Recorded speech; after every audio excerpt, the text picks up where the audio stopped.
Hi everyone, क्या हाल चाल सबके। I hope each and every one of you is doing absolutely well. I hope आप लोगों की पढ़ाई एकदम तगड़ी चल रही होगी। आज इस टॉपिक में हम लोग स्टार्ट करने वाले हैं चैप्टर रेस्पिरेशन इन प्लांट्स को। और ये टॉपिक बहुत ही ज्यादा नॉर्मल है। यहाँ पर हम लोग एक क्वेश्चन के बारे में डिस्कशन करने वाले हैं, दैट डू प्लांट्स ब्रीथ। क्या प्लांट्स भी सांस लेते हैं? Now why this question is important. हम लोगों में सांस लेने की प्रक्रिया क्या है और सांस लेना क्यों जरूरी है, इन सारी चीजों को हम लोग लिंक करने की कोशिश करेंगे प्लांट से। और हम ये समझेंगे कि रेस्पिरेशन की आखिर डेफिनेशन क्या है, what is respiration, why it is important and how does it takes place. तो जब हम ये समझ जाएंगे कि प्लांट्स कैसे ब्रीथ करते हैं, उसके बाद हम एक्चुअल मैकेनिज्म की तरफ बढ़ेंगे and we would be starting our discussion from the very first topic, जो कि कंसेप्चुअल टॉपिक होने वाला है, ग्लाइकोलिसिस एंड फर्मेंटेशन। उसके बाद हम लोग ईटीएस के बारे में पढ़ेंगे, टीसीए के बारे में पढ़ेंगे एंड आफ्टर दैट हम लोग रेस्पिरेटरी क्वेश्चन और काफी सारे टॉपिक्स को डिटेल में डिस्कस करेंगे। ये चैप्टर इसीलिए पहले पढ़ना जरूरी है जिससे कि आप ईटीएस को समझ पाए और आप ऑक्सीडेटिव फॉस्फोराइलेशन को ठीक से समझ पाए।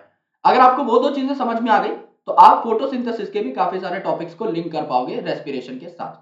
सो let's begin this topic and before starting this topic I just want to let you know about our paid courses, कि हमारे काफी सारे पेड कोर्सेज भी चलते हैं हमारी एप्लीकेशन के ऊपर, जहां पर आप इंडिविजुअली फिजिक्स का भी पूरा सिलेबस कंप्लीट कर सकते हैं, इंडिविजुअली केमिस्ट्री का भी पूरा सिलेबस कंप्लीट कर सकते हैं और बायोलॉजी का भी। और आप चाहें तो एक कंबाइंड कोर्स भी ले सकते हैं जिसमें आपको फिजिक्स केमिस्ट्री बायोलॉजी तीनों की तीनों मिलेंगी। सबसे खास बात यह है मेरे दोस्तों कि इनमें से आप कोई भी कोर्स उठाते हैं, चाहे वो फिजिक्स हो, केमिस्ट्री हो, बायोलॉजी हो, इंडिविजुअल लेवल पे या एक कंबाइंड कोर्स हो, आपको test series of PCB worth ₹999 absolutely free of cost मिलती है। तो आई वुड रेकमेंड कि आप अगर कंबाइंड कोर्स नहीं लेना चाहते, सिर्फ टेस्ट सीरीज लेना चाहते हैं, उससे अच्छा आप हमारा कोई बैच ले लें। आपको बैच सिर्फ ₹500 में पड़ेगा क्योंकि टेस्ट सीरीज आपको फ्री ऑफ कॉस्ट मिल जाएगी। तो अभी हम लोग स्टार्ट करते हैं इस टॉपिक को एंड समझने की कोशिश करते हैं कि रेस्पिरेशन होता क्या है। देखो यार, ये आपका एटमॉस्फेयर है, ये आपका वातावरण है। ये जो एटमॉस्फेयर है इसके अंदर काफी सारी गैसेस प्रेजेंट है। मिनरल न्यूट्रिशन के लास्ट लेक्चर में मैंने आपको बताया था 78% के आसपास नाइट्रोजन है, जब हम नाइट्रोजन फिक्सेशन पढ़ रहे थे तब। यहां पे अराउंड ना 20.8% या 21% आप कोट कर सकते हैं ऑक्सीजन है। ये ऑक्सीजन आप क्या कर लेते हैं, अंदर ले लेते हैं अपनी बॉडी के। तो आप जब ब्रीथ करेंगे ना, तो ये ऑक्सीजन आपकी बॉडी के अंदर चली जाएगी। जब ये ऑक्सीजन आपकी बॉडी के अंदर गई तो ये क्या करेगी, आपकी बॉडी के अंदर पड़े हुए फूड पार्टिकल्स को तोड़ने की कोशिश करेगी। सो लेट्स से आपने खाना खाया था, पराठा खाया था, तो पराठे से आपको क्या मिली, शुगर्स मिली। लेट्स से सुक्रोज मिली आपको, तो सुक्रोज यहां पे किस में टूट जाएगी, ग्लूकोज में टूट जाएगी, ग्लूकोज में टूट जाएगी। ग्लूकोज जब आपका ऑक्सीजन की प्रेजेंस में काम करता है ना मेरे दोस्त, जब टूटता है ऑक्सीजन की प्रेजेंस में, तो क्या हो जाता है, यहां पर आपको मिलता है CO2 plus H2। Total breakdown हो जाता है एक शुगर का। तो ये जो ग्लूकोज थी ये ऑक्सीडाइज हो गई, हम क्या बोलेंगे, ऑक्सीजन की प्रेजेंस में ऑक्सीडाइज हो गई और इसने CO2 और H2O निकाल दिए, प्लस यहां पे क्या मिली आपको, एनर्जी मिली, यानी कि ATP मिली। तो हम जो ऑक्सीजन लेते हैं ना, हम जो सांस लेते हैं, उसका एक्चुअल काम क्या है, इस सांस का एक्चुअल काम है एनर्जी बनाना, यानी कि एटीपी बनाना। अगर हम लोग सांस नहीं लेंगे तो ऑक्सीजन हमारी बॉडी तक नहीं पहुंच पाएगी। अगर ऑक्सीजन हमारी बॉडी तक नहीं पहुंच पाएगी तो वो हमारे शरीर में पड़े हुए बायोमोलिक्यूल्स पर अटैक नहीं कर पाएगी, उन्हें तोड़ नहीं पाएगी, ऑक्सीडाइज नहीं कर पाएगी। और अगर वो मॉलिक्यूल्स ऑक्सीडाइज नहीं होंगे तो अल्टीमेटली वो हमें एनर्जी करेंसी यानी एटीपी नहीं दे रहे होंगे। तो अगर हमारी बॉडी को एनर्जी चाहिए तो उसके लिए हमें ब्रीद भी करना पड़ेगा, सांस भी लेनी पड़ेगी, ऑक्सीजन भी लेनी पड़ेगी। ऑलराइट, लेकिन क्या ब्रीदिंग और रेस्पिरेशन एकदम सेम है? नहीं। ब्रीदिंग मतलब सांस लेना, यानी ऑक्सीजन मेरी बॉडी में आ गई, वो ब्रीदिंग है। लेकिन आने के बाद किया क्या, आने के बाद ऑक्सीडाइज किया फूड पार्टिकल्स को और एनर्जी बनाई, दैट इज रेस्पिरेशन। यानी सांस लेना, सांस छोड़ना, ये है breathing. Okay, inspiration, expiration, that is breathing. लेकिन रेस्पिरेशन क्या है, चीजों का एक्चुअल में टूटना, ऑक्सीडाइज होना। तो यहां पर जो रिएक्शन हो रहा है दिस इज रेस्पिरेशन, लेकिन यहां पर ये जो ब्रीदिंग है ये क्या है, इंस्पिरेशन प्लस एक्सपिरेशन, सांस लेना और सांस छोड़ना। हर चीज के लिए एनर्जी चाहिए दोस्त, चाहे आप कोई चीज एब्जॉर्ब कर रहे हो उसके लिए एनर्जी चाहिए, ट्रांसपोर्ट कर रहे हो, आपको पता है कि एक्टिव ट्रांसपोर्ट में एटीपी लगती है, मूवमेंट, आप चल रहे हो फिर रहे हो, एनर्जी लॉस होगी। रिप्रोडक्शन कर रहे हो, very highly energy requiring process. And even breathing में भी, सांस आप छोड़ सकते हो नॉर्मली, लेकिन इंस्पिरेशन, सांस लेना, सांस खींचना is an active process. Inspiration is an active process, इसमें कोई भी दिक्कत नहीं होती, एक्टिव प्रोसेस। ऑलराइट, तो ये सांस लेने की जो प्रक्रिया है ना, ये भी एक्टिव प्रोसेस है। तो ये सारी एनर्जी आपको कहां से मिलेगी? फूड से। ये जो फूड है मेरे दोस्त, इसको आप ऑक्सीडाइज कर लोगे और ऑक्सीडाइज होने के बाद वो आपको क्या दे देगा? एटीपी दे देगा, यानी कि एनर्जी दे देगा। That's why respiration is important.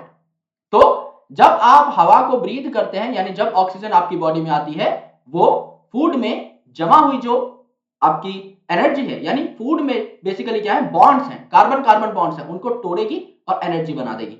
जैसे ग्लूकोज क्या है? C6 है ना, तो यहां पे 6 कार्बन जो है वो इस हिसाब से जुड़े हुए रहते हैं। हमें क्या करना है? इन बॉन्ड्स को तोड़ना है, इन कार्बन कार्बन बॉन्ड्स को तोड़ना है। और जब इन कार्बन कार्बन बॉन्ड्स को हम लोग तोड़ेंगे तो आपको क्या मिलेगी? एनर्जी मिलेगी, और वो एनर्जी ट्रैप हो जाएगी in the form of ATP. Energy trap हो जाएगी in the form of ATP. और ये एटीपी हमारी एनर्जी करेंसी, जो हमारी बॉडी में काम करने में हमारी हेल्प करेगी। जिस भी काम में एनर्जी लगेगी, उस काम में एटीपी आपका साथ देगी। तो आप ऑक्सीडेशन कर देते हैं मैक्रो मॉलिक्यूल्स का, यानी बड़े बड़े मॉलिक्यूल्स का, जो कि फूड में पाए जाते हैं, जैसे प्रोटीन है, कार्बोहाइड्रेट है, लिपिड्स है। ये सब चीजें टूट करके आपको एनर्जी देती हैं। लेकिन ये फूड पार्टिकल्स बनते कैसे हैं? सिर्फ और सिर्फ ग्रीन प्लांट्स जो है ना, और आपका साइनोबैक्टीरिया, ये क्या है? ऑटोट्रॉफिक है। तो यही आपकी फोटोसिंथेसिस शो करते हैं। तो ऑटोट्रॉफिक ऑर्गेनिज्म क्या होते हैं? जो अपना खाना खुद बना सकते हैं। तो ऑटोट्रॉफिक ऑर्गेनिजम्स फोटोसिंथेसिस शो कर सकते हैं। फोटोसिंथेसिस मतलब सनलाइट का इस्तेमाल करके वो कार्बोहाइड्रेट्स बना लेंगे। ओके, तो ये लाइट ट्रैप करके, यानी लाइट एनर्जी का इस्तेमाल करके केमिकल्स बना लेंगे, यानी मैक्रोमोलिक्यूल्स बना लेंगे। जैसे कि कार्बोहाइड्रेट हो गया, जैसे आपका ग्लूकोज है, सुक्रोज है, स्टार्च है, ये एक प्लांट के अंदर पाया जाता है। जब आप इन चीजों को तोड़ेंगे, यानी स्टार्च को तोड़ेंगे, सुक्रोज को तोड़ेंगे, ग्लूकोज को तोड़ेंगे, तो आपको एटीपी मिल जाएगी। लेकिन सबसे महत्वपूर्ण बात यह है, सबसे इंपॉर्टेंट बात यह है कि क्या फोटोसिंथेसिस हर ग्रीन प्लांट के हर पार्ट में होगी? The answer is no. अगर कोई बहुत बड़ा पेड़ है तो उसकी सिर्फ पत्तियों में फोटोसिंथेसिस होगी, उसके तने में जो कि ब्राउन कलर का है उसमें फोटोसिंथेसिस नहीं होगी। क्यों? क्योंकि फोटोसिंथेसिस सिर्फ वहीं होती है जहां पे क्लोरोप्लास्ट प्रेजेंट होते हैं। Chloroplast is basically an organelle जिसके अंदर क्लोरोफिल नाम का पिगमेंट प्रेजेंट होता है, और जहां जहां वो पिगमेंट है वहीं वहीं सिर्फ लाइट ट्रैप हो पाएगी। यानी जो सुपरफिशियल लेयर है ना, जो बाहर की साइड प्रेजेंट है, सिर्फ वही चीजें लाइट को कैप्चर कर पाती हैं। जो नॉन ग्रीन पार्ट है ना एक प्लांट के, जैसे आपका स्टेम है, रूट है, ये यूजुअली फोटोसिंथेसिस नहीं करते, तो इन्हें भी फूड की जरूरत पड़ती है। इसीलिए आपके प्लांट्स में क्या थे? फ्लोएम थे, जो कि ट्रांसलोकेट कर रहे थे फूड को from one part two the another part. Usually आपका खाना कहां बनता है? लीफ में, तो लीफ से स्टेम की तरफ या लीफ से रूट की तरफ फ्लोएम आपके खाने को पहुंचा दे रही थी। अब प्लांट तो अपना खाना बना लेता है, और जो प्लांट पार्ट खाना नहीं बना रहा वहां तक खाना पहुंचा देता है, तो पूरे प्लांट में तो खाना पहुंच जाएगा। एनिमल्स तो हेटेरोट्रॉफिक है, वो तो खाना नहीं बना पाते, तो क्या होगा? हम भाई प्लांट को खा लेंगे। तो ऐसा एनिमल जो डायरेक्टली प्लांट को खा ले उसे हर्बीवोर कहा जाता है। जैसे कि मैं शुद्ध शाकाहारी हूं, तो मैं क्या करता हूं? मैंने पालक खा लिया, धनिया खा लिया, गोभी खा ली, आलू खा लिया, तो क्या हो गया? मेरे अंदर एनर्जी आ गई। वो जो प्लांट में शुगर्स बनी थी वो मेरे अंदर ट्रांसफर हो गई। लेकिन कई एनिमल्स इनडायरेक्टली प्लांट्स को खाते हैं, यानी कि मैंने प्लांट को खाया, शेर ने आकर के मुझे खा लिया, तो उन्हें क्या कहा जाता है? कार्निवोर, जो मांस खाते हैं, जो किसी और एनिमल को खाएंगे। अदर देन दैट, सेप्रोफाइट्स, जो कि आपने बायोलॉजिकल क्लासिफिकेशन में पढ़ा था, they are fungus basically, they are fungus basically. तो सेप्रोफिटिक ऑर्गेनिजम्स क्या होते हैं? ये डेड और डिकेइंग मैटर पे ग्रो करते हैं, यानी जो ऑर्गेनिजम्स मर जाते हैं ना, कुछ सड़ा गला माल पड़ा हुआ है, उसके ऊपर ये जाकर के ग्रो करना स्टार्ट कर देते हैं। और उसके ऊपर जब ये जाकर के ग्रो करना स्टार्ट करेंगे, तो एंजाइम्स की मदद से उस सड़े गले खाने को अपनी बॉडी में ले जाएंगे और उसे तोड़ने की कोशिश करेंगे, रेस्पायर करने की कोशिश करेंगे, यानी उसका ऑक्सीडेशन करेंगे उस मटेरियल का। और जब उस मटेरियल का ऑक्सीडेशन हो जाएगा, आपको at the end of the day क्या मिल जाएगी? एटीपी मिल जाएगी।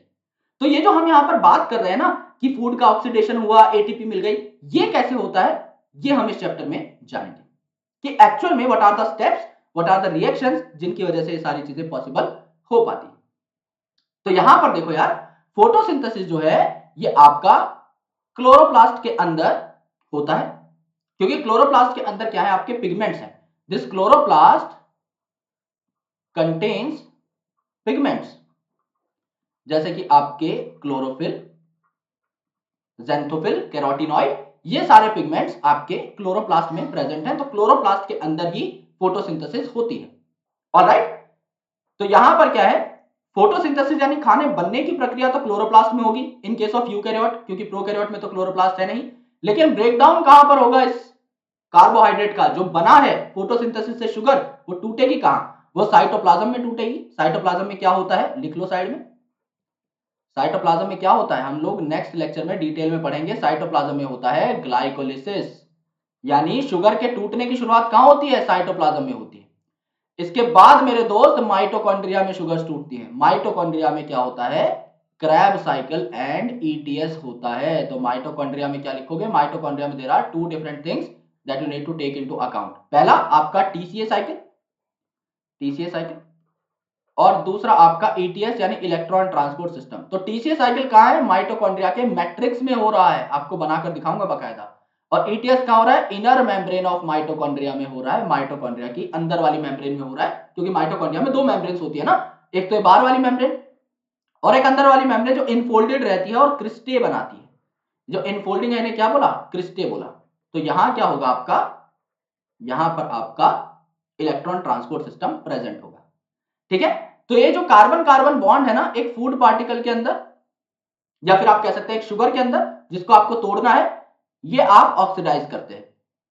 ऑक्सीडेशन से हम इस कार्बन कार्बन बॉन्ड को तोड़ते हैं, और एक कार्बन कार्बन बॉन्ड जब टूटेगा तो एनर्जी मिलेगी, जिसे हम कहेंगे रेस्पिरेशन।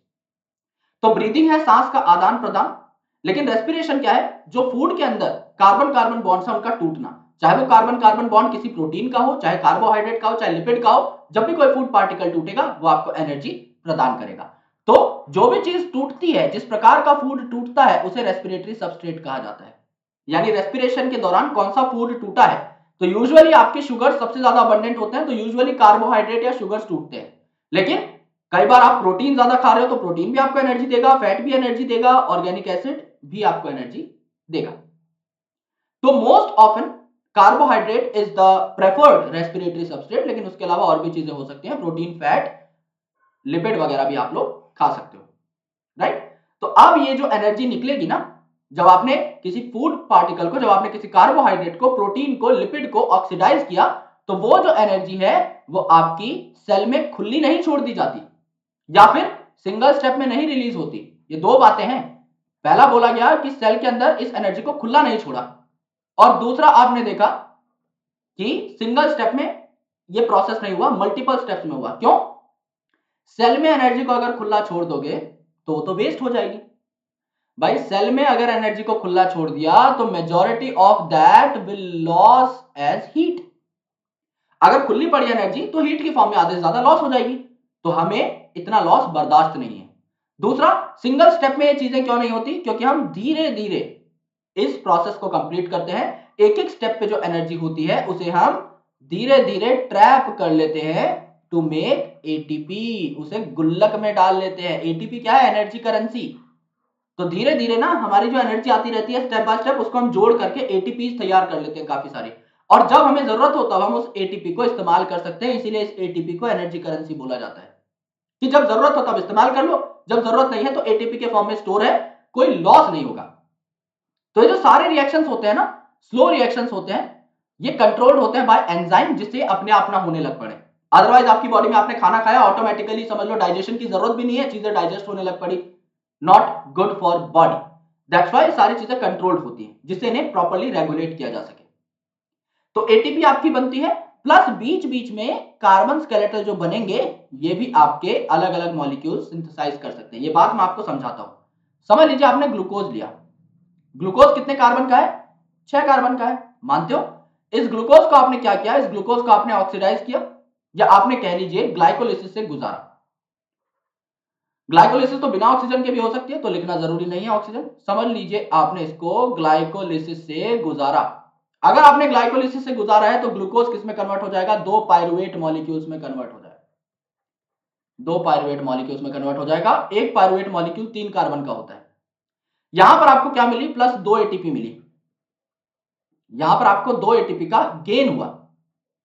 2 एटीपी का आपको फायदा हुआ जब ग्लूकोज पायरुवेट में टूटा। लेकिन अब इस पायरुवेट का क्या, ये पायरुवेट क्या कर सकता है, कुछ और मॉलिक्यूल बना सकता है, can synthesise some more molecules, right, कुछ और मॉलिक्यूल्स बना सकता है।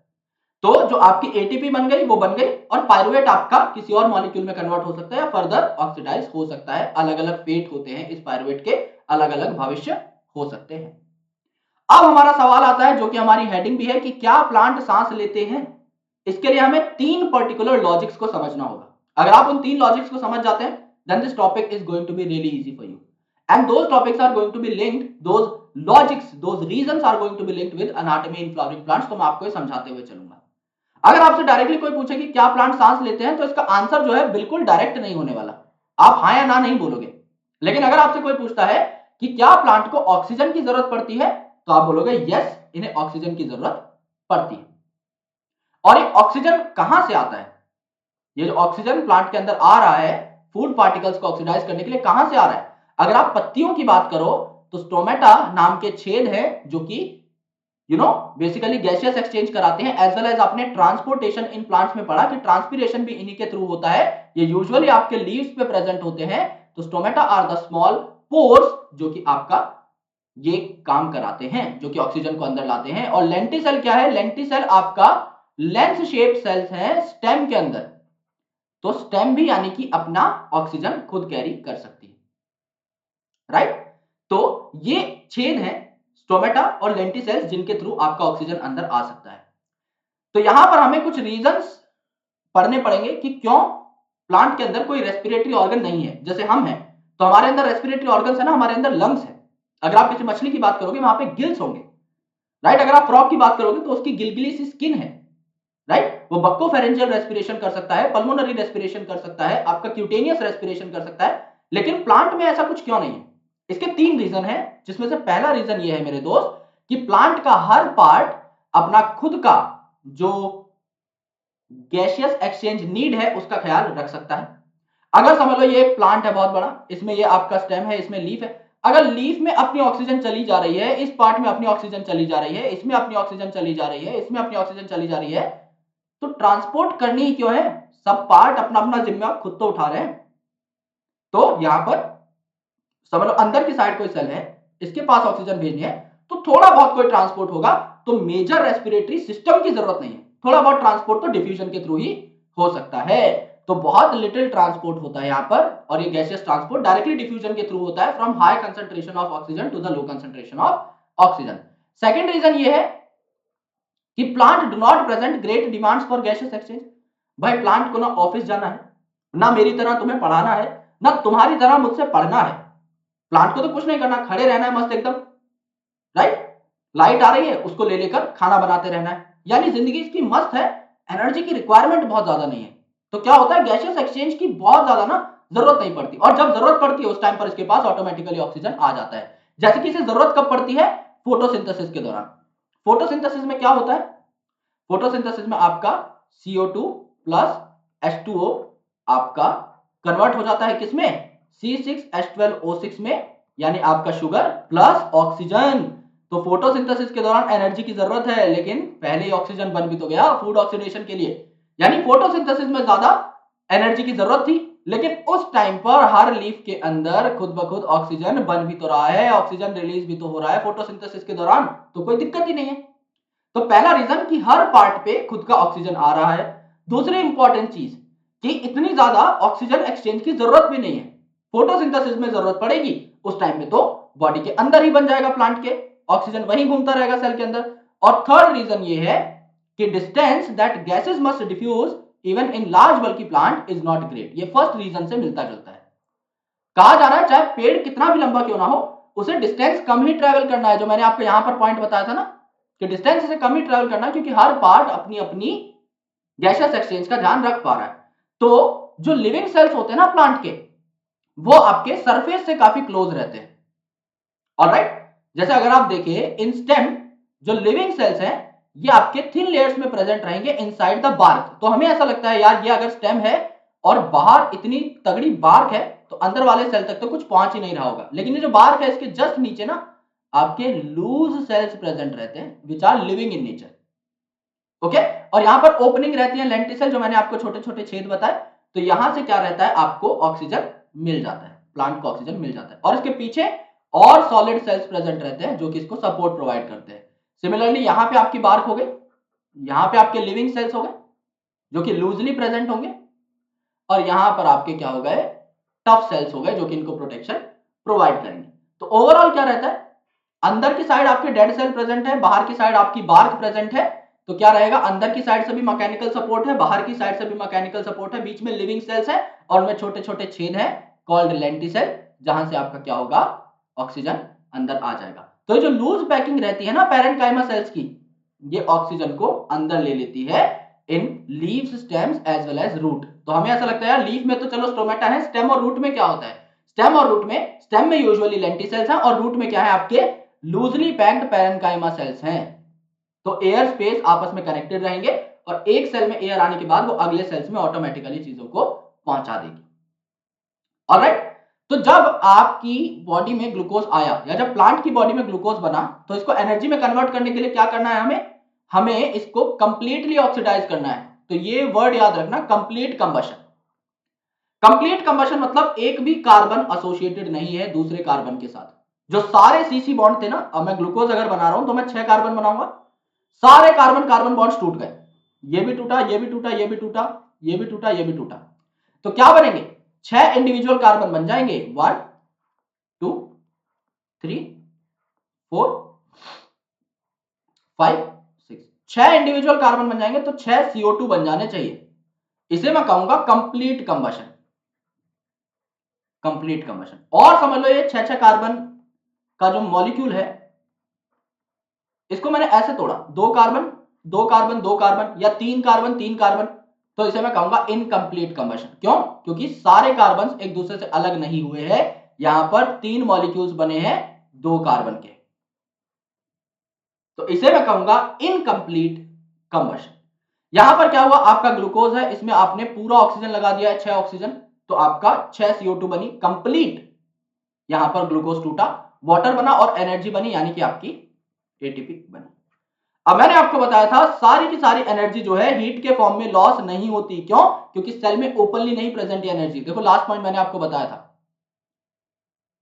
राइट, यहां पे देखो हीट के फॉर्म में लॉस नहीं हुई, क्यों, क्योंकि not release into the cell freely, और सिंगल स्टेप में भी नहीं है जिससे हम इसको ट्रैप कर पाए, तो सेवरल स्मॉल स्टेप्स में ये प्रेजेंट होती है, स्मॉल स्टेप्स में बनती है, राइट। तो जब भी हम ग्लूकोज को तोड़ते हैं हमें ऑक्सीजन की जरूरत पड़ती है, लेकिन दुनिया में ऐसे भी ऑर्गेनिजम्स हैं जो ऑक्सीजन को यूज ही नहीं कर पाते, जिन्हें हम कहते हैं एनारोबिक ऑर्गेनिज्म। और धरती पर पहले ऑक्सीजन तो था नहीं, रिड्यूसिंग एटमॉस्फेयर था, तो जो पहले सेल्स आए थे प्लेनेट के ऊपर, ये तो आपके ऑक्सीजन को यूज ही नहीं कर पाते थे, देवर अनएरोब्स। तो कुछ इनमें से फैकल्टेटिव अनएरोब्स होते हैं जो कि ऑक्सीजन में भी सर्वाइव कर सकते हैं, जरूरत पड़ने पर ऑक्सीजन के बिना भी रह सकते हैं। काफी होते हैं ऑब्लिगेट, यानी कंपलसरी, ऑक्सीजन की प्रेजेंस में तो मर जाएंगे, जैसे माइकोप्लाज्मा है वो ऑक्सीजन की प्रेजेंस में नहीं रह सकता, वो अनएरोबिक है। तो ऐसे ऑर्गेनिजम्स क्या करते हैं, जब इनके पास ऑक्सीजन है ही नहीं तो क्या ये ग्लूकोज को पूरा तोड़ पाएंगे, नहीं, तो ये क्या करते हैं, पार्शियली ऑक्सीडाइज करते हैं ग्लूकोज को without the help of oxygen. ये ऑक्सीजन को यूज नहीं करते, इसीलिए पूरा तो ऑक्सीडाइज कर नहीं पाएंगे, ये पार्शियली ऑक्सीडाइज करते हैं, जिसे हम कहते हैं ग्लाइकोलिसिस। तो ग्लाइकोलिसिस में क्या है, 6 कार्बन का ग्लूकोज है, 1 2 3 4 5 6, ये 6 कार्बन का क्या है, ग्लूकोज मॉलिक्यूल।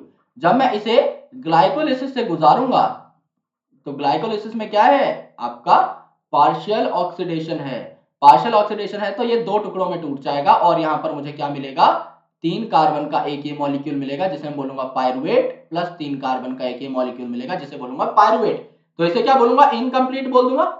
दोस्त इनकम्प्लीट हुई ना कंबशन, इनकम्प्लीट कंबशन हुई, लेकिन लेट से इसे आगे चल के मिल जाता है ऑक्सीजन, इसे आगे चल के ऑक्सीजन मिल जाता है। अगर इसे ऑक्सीजन मिल गया तो क्या हो जाएगा मेरे बंधु, यहां पर एक एक कार्बन अलग अलग हो जाएगा, 1 2 3 4 5 6, कंप्लीट कंबशन जब होगी तो 6 कार्बन अलग अलग हो जाएंगे, इसे हम क्या कहते हैं, complete combustion. Complete combustion, right? ये बात है, आई होप आपको समझ में आ गई हो। तो इसके बारे में हमें पढ़ना है कि ग्लाइकोलिसिस कैसे होती है और फर्दर सारी की सारी चीजें कैसे ट्रांसपोर्ट होती हैं, कैसे कैसे क्या क्या मॉलिक्यूल आपके बनते हैं।